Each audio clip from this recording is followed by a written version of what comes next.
ஹரியோம். உலக மக்கள் அனைவருக்கும் என் அன்பார்ந்த வணக்கங்கள்.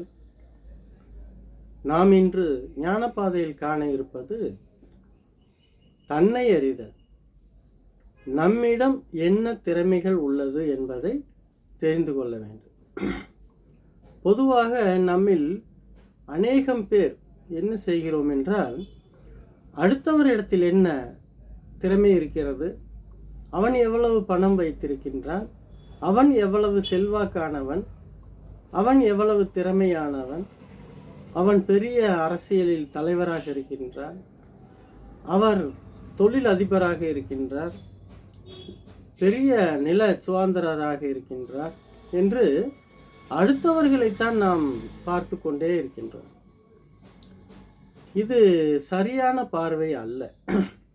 நம்மிடம் என்ன திறமை இருக்கிறது, நாம் என்ன செய்ய வேண்டும், நாம் நம் குடும்பத்தை வளப்படுத்துவதற்கு என்ன செய்யலாம், இப்படி நம்மை பற்றி, நம் திறமைகளை பற்றி தான் நாம் சிந்தித்து வர வேண்டும்.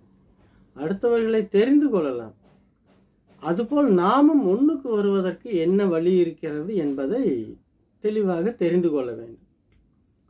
அதை விட்டுவிட்டு அவன் பின்னாடி போவது. நடிகன் என்றால் ஒரு கோடீஸ்வரன் இருக்கின்றான், அவன் கோடிக்கணக்கில் பணம் வாங்குகிறான். ஒரு அரசியல் தலைவர் இருக்கின்றார், அவருக்கு ஒரு பிறந்த நாளோ ஏதோ ஒரு விழா வைத்தால் நாம் லட்சக்கணக்கான மக்கள் சென்று அவரை பார்த்து பாராட்டி விட்டு வருகிறோம். இது தேவையா என்றால் தேவையே இல்லை. ஏன்னா அவரும் மனிதன்தான். அவன் தொழிலை பார்க்கிறான், அவன் பிழைப்பிற்காக ஏதோ செய்கின்றான் என்றால் அதை போய் நாம் பாராட்டி, அவன் ஏற்கனவே கோடீஸ்வரன், கோடிக்கணக்கான பணம் வைத்திருக்கின்றான். நீங்கள் ஒரு 1000 தான். நம் தலைவருக்காக, நமக்கு பிடித்த ஒருத்தருக்காக நாம் 1000 தானே செலவு செய்கிறோம் என்று நாம் நினைக்கின்றோம்.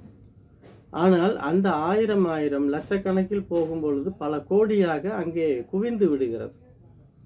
பணக்காரன் பணக்காரனாகவே இருப்பதற்கும் ஏழை ஏழையாகவே இருப்பதற்கும் என்ன காரணம் என்றால், பணக்காரனுக்கு நாம் அதிகப்படியாக கொண்டு போய் நம் பொருளாதாரத்தை சேர்த்து விடுவதுதான். அவன் செய்யக்கூடிய மதுபானத்தை வாங்கி சாப்பிடுகிறோம், அவன் மேலும் கோடீஸ்வரனாகின்றான். ஒருத்தன் நடிக்கிறான் என்றால் பாருங்கள், ஒரு சினிமா பார்ப்பது எல்லாம் தவறில்லை. ஆனால் அதற்காகவே அதுவே பொழப்புக்கு எடுத்து பார்த்து கொண்டிருப்பது சரியான பாதை அல்ல.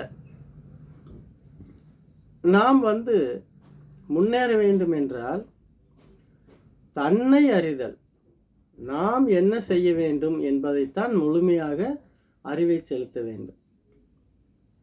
இதற்கு ஒரு உதாரணமாக ஒரு சிறு கதை சொன்னால் மிகவும் எளிதாக புரியும். ஒரு ஊரில் ஒரு பிச்சைக்காரன் இருந்தான். அந்த பிச்சைக்காரன் கையில் ஒரு திருவோடு இருந்தது. அந்த திருவோட்டை வைத்துக்கொண்டு சிறிது காலம் பிச்சை எடுத்துக்கொண்டே இருக்கிறான். ஒரு இந்த சுத்தம் செய்யக்கூடிய ஆசாரியிடம் கொண்டு போய் சென்று, இந்த திருவோட்டை எனக்கு சுத்தம் செய்து தாருங்கள் என்று கேட்கிறார். அவரும் சுத்தம் செய்ய ஆரம்பித்து விடுகிறார். அது மிகவும் தெளிவாகவும் சுத்தமாகவும் இருக்க. சுத்தம் செய்ய செய்ய பார்த்தால் அந்த திருவோடு தங்க திருவோடாக இருக்கிறது. அதற்கு அந்த ஆசாரி சொன்னார், ஏப்பா, தங்க திருவோட்டை வைத்து கொண்டா பிச்சை எடுத்துக்கொண்டு இருக்கிறார், இது உனக்கு எப்படி கிடைத்தது என்று. இது என்னுடைய அப்பா கொடுத்தார். அவருக்கு எப்படி கிடைத்தது? அவங்க அப்பா கொடுத்தாராம். அவருக்கு எப்படி கிடைத்தது என்றால் எனக்கு சரியாக தெரியவில்லை. திருவோடு அவர் அப்பா கொடுத்ததை நாங்கள் பாரம்பரியமாக இதை வைத்து கொண்டு வாழ்ந்து கொண்டிருக்கிறோம் என்றார். இந்த தங்க திருவோட்டை நீ விற்றால் பல கோடிக்கு போகுமே, இதை வைத்து நீ பல ஆட்களுக்கே நீ வேலை கொடுக்கலாம், இதை விடுத்து நீ ஏன்டா பிச்சை எடுத்துக்கொண்டிருக்கிறாய் என்று சொன்னாராம். அதுபோல் இந்த நம்ம தங்க திருவோடு என்பது என்னவென்றால் நம்மளுடைய அறிவு. நம்மளுடைய அறிவை சரியாக பயன்படுத்தினால் இந்த உலகத்தில் உங்களுக்கு எது வேண்டுமோ அத்தனையும் நம்மால் கொண்டு வந்து விட முடியும், நமக்கு உரிமையாக்கி கொள்ளவும் முடியும். ஆனால் அதை விடுத்து நாம் என்ன செய்கின்றோம்? பிச்சைக்காரர்களைப் போல் மற்றவர்களிடம் எதிர்பார்த்து கொண்டே இருக்கின்றோம். இதை நிறுத்திவிட்டு உங்களுடைய அறிவையும் திறமையும் பயன்படுத்துங்கள். இந்த உலகத்தில் நீங்கள் எதை வேண்டுமானாலும் சாதிக்கலாம். இந்த காணொளி பிடித்திருந்தால் மற்றவர்களுக்கும் பகிருங்கள். Art of heal Sai Yoga என்றும் யூடியூப்பிலும் இருக்கிறது, கண்டு மகிழுங்கள். நன்றி. ஞானம் பரவட்டும். மீண்டும் நாளை சந்திப்போம்.